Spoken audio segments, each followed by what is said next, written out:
Et si tout ce qu'on vous a enseigné sur l'Apocalypse n'était que la moitié de la vérité? Je suis Carl Jung, psychiatre analytique et explorateur de la psyché, et pendant plus de 50 ans, j'ai parcouru plus de 100 pays à la recherche de réponses, des réponses que l'histoire officielle ne veut pas nous donner.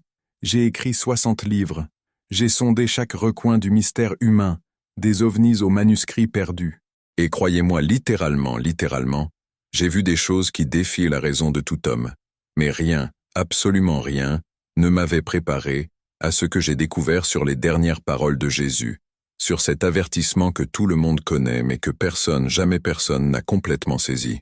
Je vous préviens d'emblée, ce que je vais vous révéler dans les pages qui suivent changera à jamais votre compréhension du livre de l'Apocalypse. Et la dernière révélation, car la dernière révélation est si extraordinaire que peu ont le courage d'y faire face. Permettez-moi de vous raconter quelque chose qui s'est passé en 2003 dans les montagnes de Patmos, en Grèce. J'étais là, enquêtant sur la grotte où Jean a écrit l'Apocalypse. Vous savez, cette grotte étroite et humide, où l'apôtre âgé a eu ces visions terribles qui tourmentent l'humanité depuis 2000 ans. C'était en octobre, il faisait froid, un froid pénétrant qui vous entrait jusqu'aux os. J'étais seul, complètement seul, avec mon enregistreur et mes notes. Le gardien du lieu, un moine orthodoxe à la barbe blanche nommé Père Nikos, m'avait permis de rester après les heures de visite. « Il y a quelque chose que tu dois sentir ici », m'avait-il dit dans son anglais hésitant, quelque chose que les mots ne peuvent expliquer, et il avait raison. Je me suis assis exactement là où la tradition dit que Jean s'asseyait lorsque les visions survenaient. J'ai fermé les yeux, et laissez-moi vous révéler quelque chose. À ce moment-là, j'ai senti, je ne sais pas comment l'expliquer, j'ai senti une présence, une urgence, comme si le temps lui-même se compressait, et que je pouvais toucher ces jours de l'an 95 après Jésus-Christ. J'ai ouvert ma Bible à Apocalypse 13 et j'ai lu ces mots que j'avais lus 1000 fois auparavant, et elle fit que tous, petits et grands, riches et pauvres, libres et esclaves, reçoivent une marque sur leur main droite ou sur leur front, et que personne ne puisse acheter ni vendre sans avoir la marque. Mais que signifie réellement rejeter cette marque? Qu'arrive-t-il exactement à celui qui dit non? Pendant des années, oui, pendant des années, j'ai cru le savoir. J'ai pensé que c'était simple. Persécution, mort, martyr, fin de l'histoire. Mais il y a quelque chose de plus. Quelque chose de beaucoup plus complexe et extraordinaire que personne ne vous a dit. J'ai des informations provenant de sources qui ont travaillé au Vatican, des documents qui n'ont jamais été publiés, des témoignages de théologiens qui ont consacré leur vie à déchiffrer chaque mot du texte grec original. Et ce que j'ai découvert, c'est que Jean ne décrivait pas seulement un événement futur, il révélait un schéma qui s'est répété tout au long de l'histoire humaine, un schéma qui est en train de se dérouler maintenant même pendant que vous lisez ces mots. En 2011, je me suis rendu en Israël pour interviewer le rabbin Yitzhak Kaduri, enfin pas lui directement, car il était décédé en 2006, mais ses disciples les plus proches. Kaduri était l'un des rabbins les plus respectés du XXe siècle, un homme qui aurait rencontré le Messie en vision et laissé son nom écrit dans une note qui ne devait être ouverte qu'un an après sa mort. Lorsque cette note a été ouverte, le nom écrit était Yehoshua, Jésus. La communauté juive orthodoxe a été choquée, littéralement choquée, mais ce que ses disciples m'ont révélé était encore plus percutant. L'un d'eux, un homme d'une 60aine d'années nommé Shlomo, m'a pris à part après l'entretien formel. Nous avons marché dans les rues étroites du quartier de Boukhara, à Jérusalem, et il m'a dit quelque chose que je n'oublierai jamais. Le rabbin Kaduri a vu 7 signes avant la fin, 7 signes qui indiqueraient que l'avertissement final approchait, et 5 de ces signes se sont déjà accomplis. 5 sur 7. Quels sont ces signes, et que se passe-t-il lorsque le 7e s'accomplit? Mais voici l'extraordinaire, ce que personne ne vous dit. Rejeter la marque n'est pas seulement un acte de rébellion religieuse. C'est littéralement, la décision la plus importante qu'un être humain puisse prendre de toute son existence. Et les conséquences ne sont pas celles qu'on vous a enseignées à l'école du dimanche. Permettez-moi d'être complètement honnête avec vous. Pendant 40 ans, j'ai écrit sur les mystères, sur les ovnis, sur Jésus, et son message caché dans Cheval de Troie. J'ai enquêté sur des phénomènes paranormaux. J'ai voyagé dans des endroits où d'autres n'osaient pas aller. Mais quand j'ai commencé à enquêter sérieusement sur ce qui arrive à ceux qui rejettent la marque, j'ai trouvé un silence assourdissant. Oui, les églises n'en parlent pas. Les théologiens l'évitent. Les érudits de l'Apocalypse restent en surface. Pourquoi? Parce que ce sujet est entouré d'un tel secret. En 2015, j'ai rencontré à Rome un ancien membre de la Congrégation pour la doctrine de la foi, le département du Vatican qui était autrefois l'Inquisition. Cet homme, appelons-le Marco car il m'a demandé l'anonymat, m'a révélé quelque chose de troublant. Jung, m'a-t-il dit alors que nous prenions un café dans une trattoria près du Trastevere.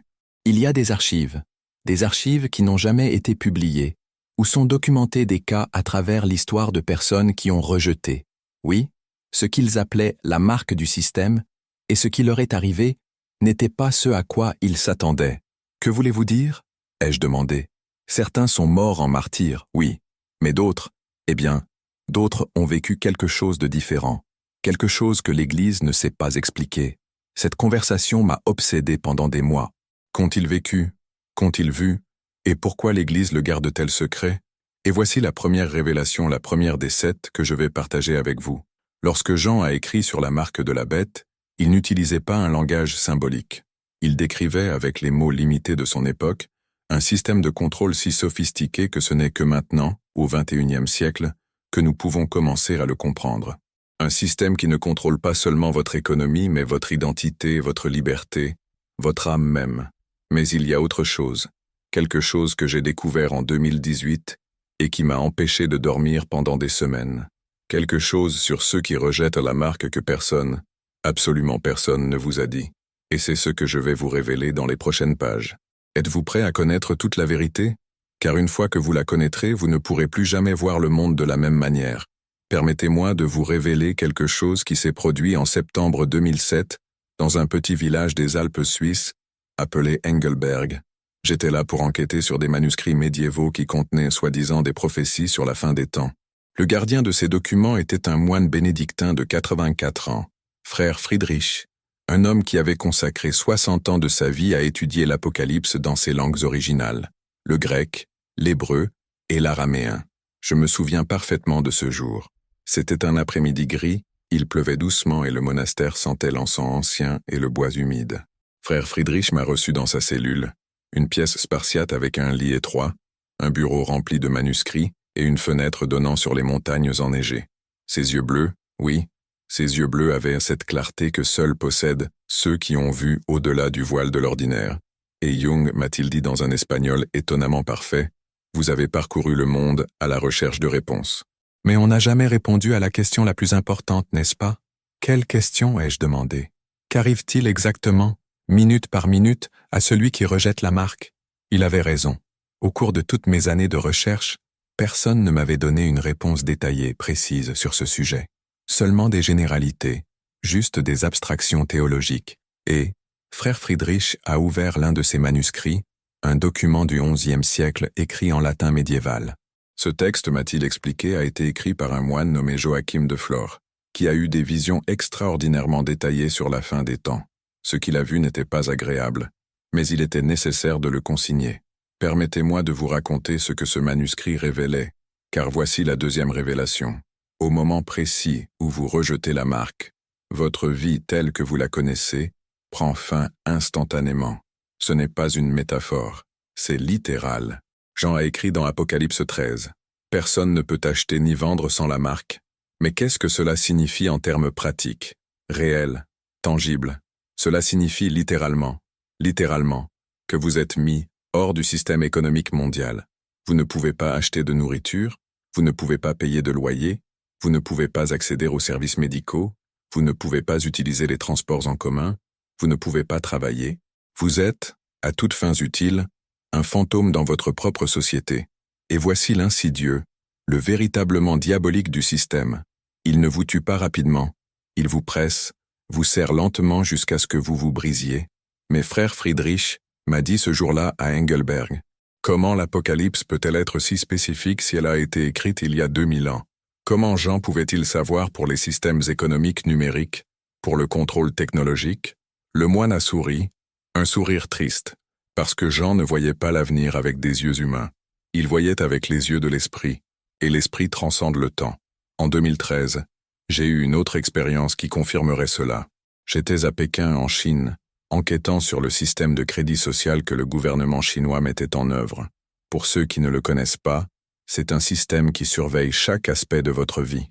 Ce que vous achetez, où vous allez, oui, à qui vous parlez, ce que vous commentez sur les réseaux sociaux, et selon votre score, vous pouvez ou non accéder à certains services, acheter des billets d'avion, inscrire vos enfants dans de bonnes écoles, obtenir des prêts bancaires. J'y ai rencontré une femme, appelons-la Lin, une activiste qui avait été sanctionnée pour avoir critiqué le gouvernement. Son score de crédit social était si bas qu'elle ne pouvait pas acheter de billets de train, elle ne pouvait pas réserver d'hôtel. Ses enfants ont été refusés dans les meilleures écoles. C'est comme si je n'existais pas, m'a-t-elle dit, les larmes aux yeux. Je suis là, mais je n'y suis pas. Je suis invisible pour le système. Coïncidence? Pendant des années, j'ai pensé que oui, mais voilà le schéma, vous voyez. Le schéma que Jean a vu il y a 2000 ans. Un système de contrôle total, où votre obéissance détermine votre survie. Mais il y a autre chose. Quelque chose que frère Friedrich m'a révélé ce jour-là en Suisse et qui m'a glacé. Jung, rejeter la marque ne vous exclut pas seulement économiquement. Cela fait de vous une cible, une proie. La troisième révélation est celle-ci. Une fois que vous rejetez la marque, le système ne vous exclut pas passivement. Il vous chasse activement. Et voici la malignité géniale du système. Il utilise la technologie et il utilise les gens. Apocalypse 13 parle de la bête qui fait que tous reçoivent la marque. Mais Matthieu 24 verset 10 ajoute un autre détail effrayant. Beaucoup seront scandalisés, alors, et ils se trahiront les uns les autres, et ils se haïront les uns les autres. Permettez-moi d'expliquer comment cela fonctionne. Dans le monde où tout le monde a la marque, quiconque ne l'a pas est immédiatement repérable. Imaginez, oui, imaginez chaque espace public équipé de scanners, de caméras de reconnaissance faciale, de capteurs biométriques. Au moment où vous entrez dans n'importe quel endroit surveillé, ce qui est essentiellement partout, le système sait que vous n'avez pas la marque et vous dénonce. Mais ce n'est pas seulement la technologie, ce sont les gens. Vos voisins vous dénoncent parce qu'il y a des récompenses pour livrer des résistants, des incitations financières, de meilleures rations, des améliorations de votre crédit social. La société est conditionnée à vous voir non pas comme un martyr de la foi, mais comme un criminel dangereux qui mérite la punition. En 2016, j'ai interviewé en Allemagne une femme âgée de 92 ans nommée Greta, qui avait survécu au régime nazi. Elle m'a raconté comment sa propre sœur l'avait dénoncée à la Gestapo pour avoir caché une famille juive en 1943. Le pire, m'a-t-elle dit, la voix brisée, ce n'est pas qu'il m'ait arrêté, c'est de voir ma sœur sourire quand on m'emmenait. Elle croyait sincèrement qu'elle faisait ce qui était juste. Le système l'avait convaincue que j'étais l'ennemi. Voyez-vous le schéma? Voyez-vous comment l'histoire se répète? Et voici quelque chose que très peu de gens comprennent. Avant que les arrestations massives et les exécutions ne commencent, le système doit préparer psychologiquement la population. Le langage change. Les résistants ne sont plus des personnes, ce sont des menaces, des éléments, des problèmes à résoudre. La société est conditionnée à ne plus les voir comme des êtres humains avec des convictions, mais comme des obstacles au bien commun. J'ai des informations provenant de sources qui ont travaillé dans des départements de propagande gouvernementaux dans plusieurs pays. Ils m'ont expliqué comment ce genre de récit est construit. D'abord vous déshumanisez, ensuite vous criminalisez, enfin vous éliminez, et la population applaudit car elle croit qu'elle se protège. Mais il y a plus. Quelque chose que j'ai découvert lors d'un voyage en Jordanie en 2017. Eh bien, j'étais à Petra, en Jordanie, en mars 2017. J'y étais allé parce que certains érudits croient que Petra est l'un des lieux où les croyants se cacheront pendant la tribulation. C'est une ville taillée dans la roche, cachée au milieu des montagnes, presque inaccessible, sauf par un étroit défilé. Alors que je marchais dans ces rues antiques, sculptées par les Nabatéens il y a plus de 2000 ans, je pensais aux paroles, oui, de Jésus, dans Matthieu 24. Alors, que ceux qui seront en Judée fuient dans les montagnes. J'y ai rencontré un archéologue israélien nommé Abraham, un homme d'une 60aine d'années avec une barbe grise et des yeux qui semblaient voir à travers le temps. Oui, nous nous sommes assis dans une grotte fraîche, à l'abri du soleil brûlant du désert, et il m'a raconté quelque chose d'extraordinaire. Jung, m'a-t-il dit, alors que nous buvions du thé sucré, il y a quelque chose que les chrétiens ne comprennent pas à propos de l'Apocalypse. Ce n'est pas seulement un livre de terreur, c'est aussi un livre d'instruction. Jean ne décrivait pas seulement ce qui allait se passer, il donnait des indications précises sur la façon de survivre. Que voulez-vous dire? Ai-je demandé. Quand Jésus dit « Fuyez dans les montagnes », il donne un ordre militaire, un plan d'évacuation. Et il y a des endroits spécifiques. Oui, des endroits spécifiques qui ont été préparés. La quatrième révélation est celle-ci. Tous ceux qui rejettent la marque ne seront pas immédiatement arrêtés et exécutés.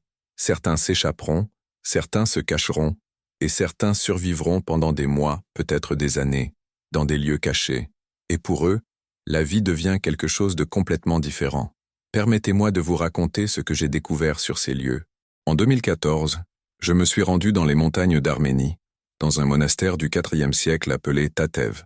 Pour y arriver, il faut prendre le plus long téléphérique du monde, qui traverse un profond canyon. L'endroit est pratiquement inaccessible par voie terrestre. Les moines qui y vivent m'ont montré des grottes naturelles dans les montagnes environnantes, des grottes énormes, où des centaines de personnes pourraient se réfugier. Pendant des siècles, m'a expliqué l'abbé, un homme nommé Père Ovans. Ces grottes ont été un refuge. Quand les invasions arrivaient, quand les persécutions venaient, les gens s'enfuyaient ici et l'endroit les soutenait. Coïncidence? Non, je ne le crois pas. Il y a trop d'endroits comme celui-ci dans le monde, des refuges naturels qui semblent conçus spécifiquement à cet effet. Mais voici l'extraordinaire, ce que peu comprennent. Lorsque le système de la marque deviendra obligatoire et que la persécution commencera, il y aura du chaos, de la confusion. Le système, aussi sophistiqué soit-il, ne pourra pas tous les capturer immédiatement. Certaines personnes verront la tempête arriver et s'enfuiront avant que les arrestations ne commencent. Et Jésus ordonne spécifiquement de faire cela dans Matthieu 24, que celui qui sera sur le toit ne descende pas pour prendre quelque chose dans sa maison, et que celui qui sera au champ ne retourne pas en arrière pour prendre son manteau. Ne vous arrêtez pas, ne faites pas vos valises, ne réfléchissez pas, courez, tout simplement. Et certains obéiront. Ils fuiront vers des zones sauvages, des montagnes, des grottes, des régions éloignées, où la portée du système est plus faible. Et dans ces lieux de cachette, des communautés se formeront. Des croyants qui rejettent la marque, qui se sont échappés des villes, qui survivent hors réseau. C'est l'église souterraine de la tribulation, c'est cela. L'église souterraine de la tribulation. En 2019, je me suis rendu en Colombie, dans les jungles amazoniennes, pour enquêter sur des communautés indigènes vivant complètement isolées du monde moderne. J'y ai rencontré un missionnaire nommé Père Miguel, qui y avait travaillé pendant 30 ans. Il m'a montré comment ces communautés survivent sans électricité, sans technologie, sans aucune connexion au système économique mondial. Jung, m'a-t-il dit un soir alors que nous écoutions les bruits de la jungle, si le monde s'écroulait demain, ces gens ne le sauraient même pas. Ils vivent comme ils ont vécu pendant 1000 ans, et ils sont heureux, ils sont libres. Voyez-vous le contraste? Voyez-vous l'ironie? Dans un monde hyper connecté où tout le monde dépend du système pour survivre, il existe encore des lieux et des gens qui vivent en dehors de celui-ci. Et lorsque la tribulation arrivera, ces lieux seront des refuges. Mais voici la 5e révélation, et celle-ci est extraordinaire. Pour certains de ces réfugiés, il y aura une provision surnaturelle. Et je ne parle pas métaphoriquement. Je parle de miracles littéraux, tangibles, comme ceux que nous voyons dans l'Ancien Testament. Permettez-moi de vous expliquer. Vous souvenez-vous de l'histoire d'Élie? Lorsque la reine Jézabel le traquait pour le tuer, Dieu lui ordonna de se cacher près du torrent de Kérit. Et là, dans ce lieu caché, Dieu envoya des corbeaux, des oiseaux, qui lui apportèrent du pain et de la viande 2 fois par jour. 1. Roi 17 rapporte, et les corbeaux lui apportèrent du pain et de la viande le matin, et du pain et de la viande le soir, et il buvait du torrent. Des oiseaux apportant de la nourriture 2 fois par jour, tous les jours. Ce n'est pas naturel, c'est miraculeux. Et Dieu a soutenu Israël dans le désert pendant 40 ans avec la manne du ciel. Il peut aussi soutenir le reste de la tribulation. J'ai aussi des témoignages, oui, des témoignages de missionnaires qui ont été témoins d'une provision surnaturelle dans des situations extrêmes. En 2012, j'ai rencontré en Ouganda un pasteur nommé Joseph qui m'a raconté comment sa congrégation a survécu pendant la guerre civile. Nous n'avions pas de nourriture, m'a-t-il dit. Nous n'avions pas d'eau. Nous avons prié. Et le lendemain, un camion de provisions est apparu. Personne ne savait d'où il venait. Le chauffeur a dit qu'il avait senti une voix lui dire de venir dans notre village. Il ne savait pas pourquoi, mais il est venu et nous a sauvés. Hasard? Coïncidence? Je ne crois plus aux coïncidences. Pour ceux qui se cacheront pendant la tribulation, chaque jour sera une bataille non seulement physique, mais spirituelle et mentale. La faim, le froid, la peur constante d'être découvert, la tentation de se rendre, de sortir, de prendre la marque juste pour mettre fin à la souffrance. Mais ils résisteront, car ils savent que l'alternative est la damnation éternelle. Cependant, tous ne se cacheront pas. Certains croyants auront un appel différent, et cela nous amène à la 6e révélation, quelque chose que la plupart des chrétiens interprètent complètement mal à propos du livre de l'Apocalypse. En 2018, j'ai eu une conversation à Jérusalem avec un rabbin messianique nommé Daniel Ashkenazi. Nous étions sur le mont des Oliviers, regardant le mont du Temple, et il m'a dit quelque chose qui a changé ma compréhension de l'Apocalypse pour toujours. Jung, savez-vous vraiment qui sont les 144 000 scellés des 12 tribus d'Israël? J'ai répondu, répétant ce que j'avais lu 1000 fois. Oui, mais savez-vous pourquoi ils sont scellés? Savez-vous quelle est leur mission? Je ne le savais pas. Non, vraiment. Ils sont scellés pour la protection, a-t-il expliqué.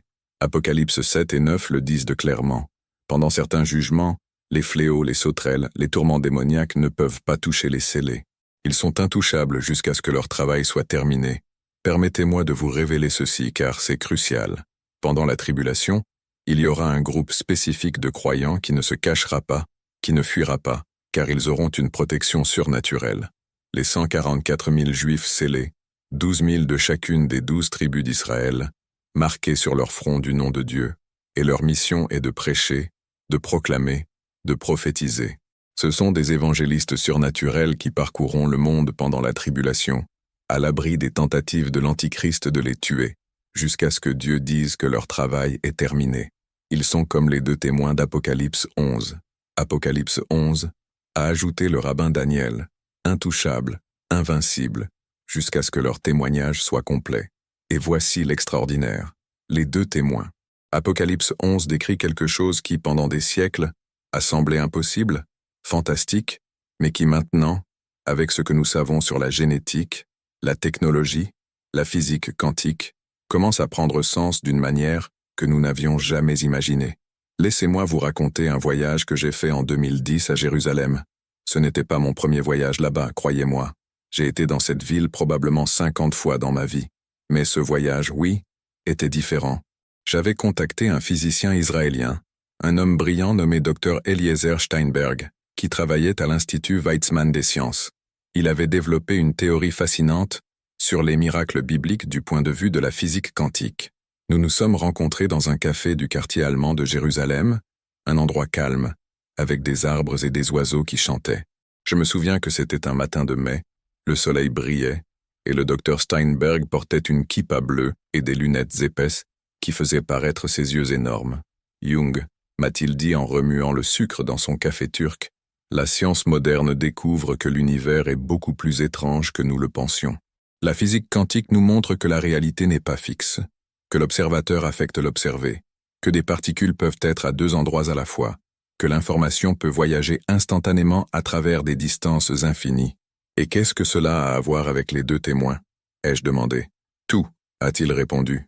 Apocalypse 11 décrit 2 prophètes qui, pendant 1260 jours, 3 ans et demi, prêchent à Jérusalem, et quiconque tente de leur faire du mal, du feu sort de leur bouche et dévore leurs ennemis.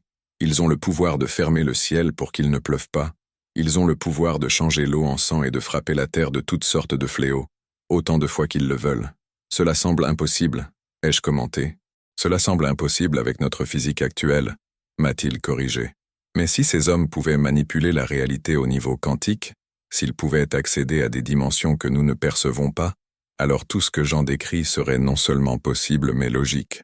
Cette conversation m'a obsédé pendant des années, car voici la 7e et dernière révélation, la plus percutante de toutes.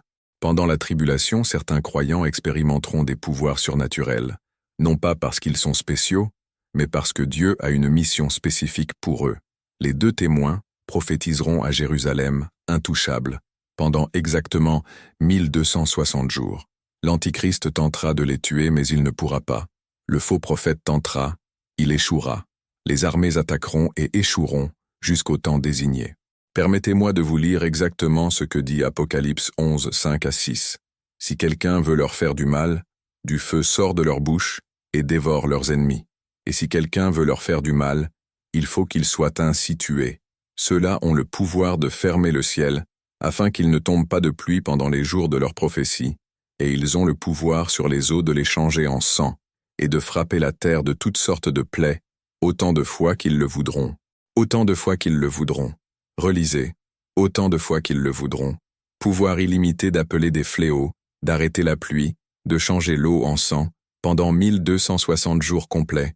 Et puis, lorsque leur témoignage sera complet, Dieu permet à la bête de les tuer. Leurs corps giseront dans les rues de Jérusalem pendant 3 jours et demi, pendant que le monde célèbre. Les gens s'enverront des cadeaux les uns aux autres. Heureux que ces prophètes gênants soient enfin morts. Et puis Dieu les ressuscite, en direct, devant les caméras du monde entier, et ils montent au ciel dans une nuée, pendant que leurs ennemis les regardent, terrifiés. En 2016, j'étais à une conférence à Londres sur l'eschatologie biblique, et après ma présentation, un homme s'est approché. C'était un ancien membre des services de renseignement britanniques, à la retraite, qui avait travaillé sur l'analyse des menaces mondiales. Jung, m'a-t-il dit à voix basse, ce que vous avez écrit sur les 2 témoins, nous l'avons modélisé. Modélisé? Ai-je demandé confus. Oui, des simulations informatiques. Analyse de scénario. Que se passerait-il si 2 individus avec ces capacités apparaissaient aujourd'hui à Jérusalem? Comment le monde réagirait-il? Comment les gouvernements réagiraient-ils? Il a insisté. Chaos total, panique. Chaque gouvernement essaierait de les capturer, lumière, ou de les tuer, lumière. Ils échoueraient, et cela ne ferait qu'accroître la panique. Les médias entreraient en frénésie, les réseaux sociaux exploseraient, et des millions, oui, des millions commenceraient à croire qu'ils sont vraiment des prophètes de Dieu. Voyez-vous ce que cela signifie? Pendant la tribulation, tous les croyants ne seront pas des victimes impuissantes. Certains seront des témoins puissants, surnaturellement protégés, proclamant la vérité au milieu de la tromperie mondiale. Mais voici la partie que très peu comprennent. Même ces témoins protégés, même les 144 000 scellés, finiront par faire face aux martyrs, parce que la mission n'est pas la survie. La mission est la fidélité jusqu'à la mort. En 2013, je me suis rendu à Rome pour enquêter sur les archives du Vatican concernant les premiers martyrs chrétiens. J'ai eu besoin de permissions spéciales, de contacts que j'avais développés au cours de décennies de recherche. Et là, dans ces archives poussiéreuses, j'ai trouvé des récits de témoins oculaires sur les exécutions de chrétiens au Colisée. Un document en particulier m'a profondément marqué. C'était une lettre écrite par un soldat romain nommé Marcus Flavius. En l'an 203 après J.C., il décrivait l'exécution d'une jeune chrétienne nommée Perpétue. Marcus écrivit « Je l'ai vue marcher vers les bêtes en chantant des hymnes. Son visage brillait d'une paix que je ne peux expliquer. Quand le lion l'a attaquée, elle n'a pas crié, elle n'a pas maudit, elle a simplement fermé les yeux et a murmuré quelque chose que je n'ai pas pu entendre. Et je jure par tous les dieux de Rome qu'au moment de sa mort, j'ai vu, littéralement, j'ai vu une lumière sortir de son corps et s'élever vers le ciel. Hallucination? Imagination d'un soldat traumatisé?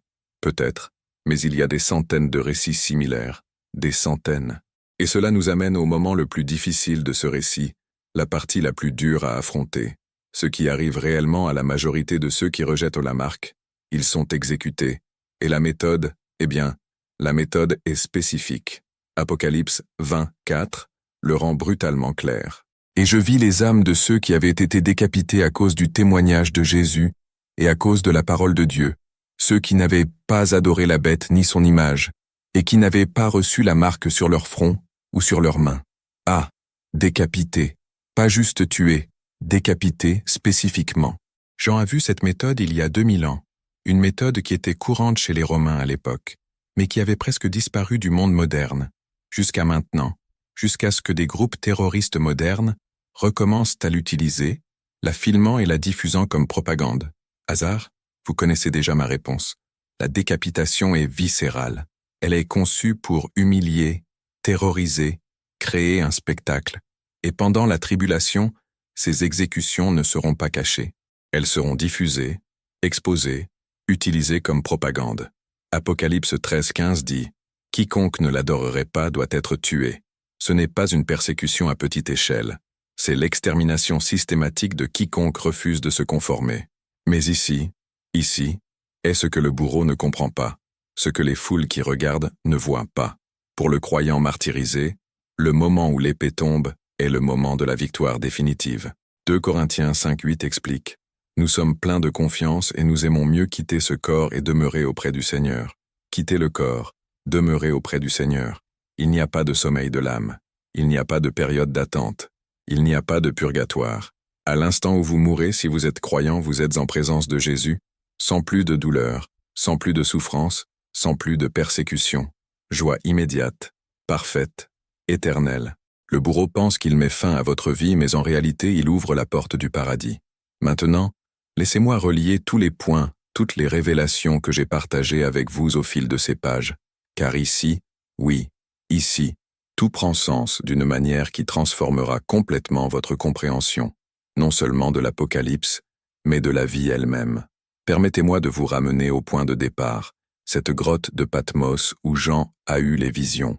J'y suis retourné en 2020, juste avant que le monde ne change à jamais avec la pandémie, et cette fois j'y suis allé avec une compréhension complètement différente de ce que Jean a vu.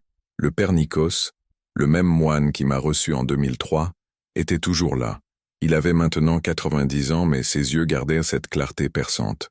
Nous nous sommes assis dans la même grotte, au même endroit où 17 ans plus tôt j'avais ressenti cette présence inexplicable. « Vous êtes revenu », m'a-t-il dit avec un sourire. « Je suis revenu parce que maintenant je comprends », ai-je répondu. « Je comprends ce que Jean a vraiment vu. »« Et qu'a-t-il vu » m'a-t-il demandé, bien qu'il sût qu'il connaissait la réponse. « Il a vu un choix », lui ai-je dit, « le choix le plus important qu'un être humain puisse faire, un choix entre le confort temporel et la gloire éternelle, entre la survie physique et la vraie vie. » Le moine a hoché la tête lentement.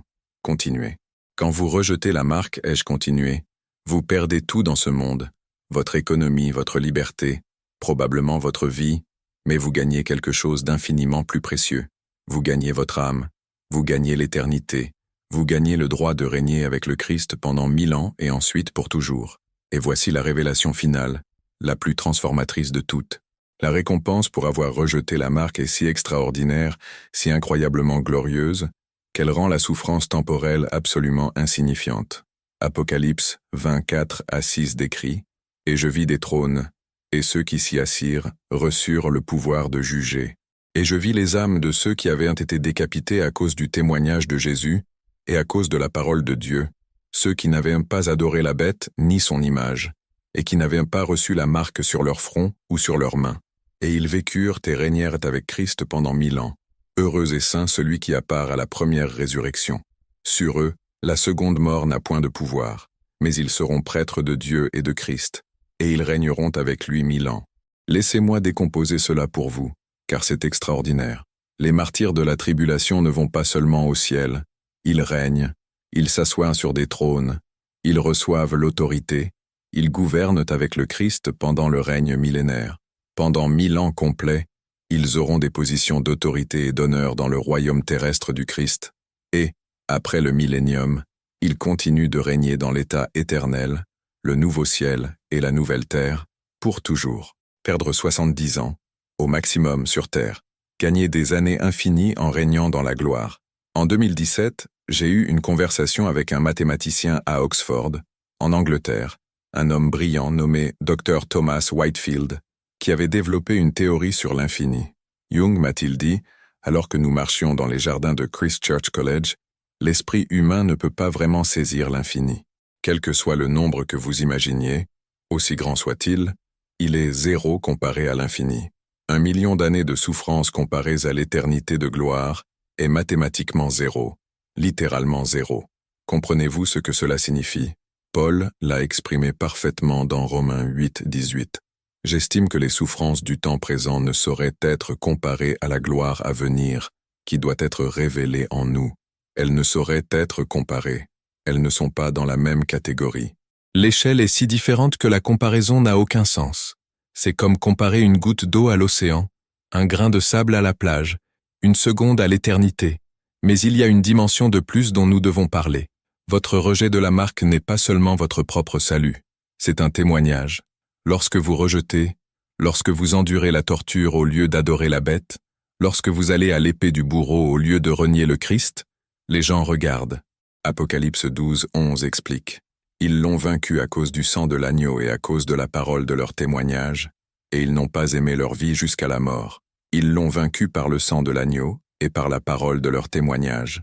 Votre témoignage compte. Votre fidélité parle. Chaque martyr qui meurt en rejetant la marque est un sermon vivant, enfin, mourant. que le Christ vaut plus que la vie elle-même.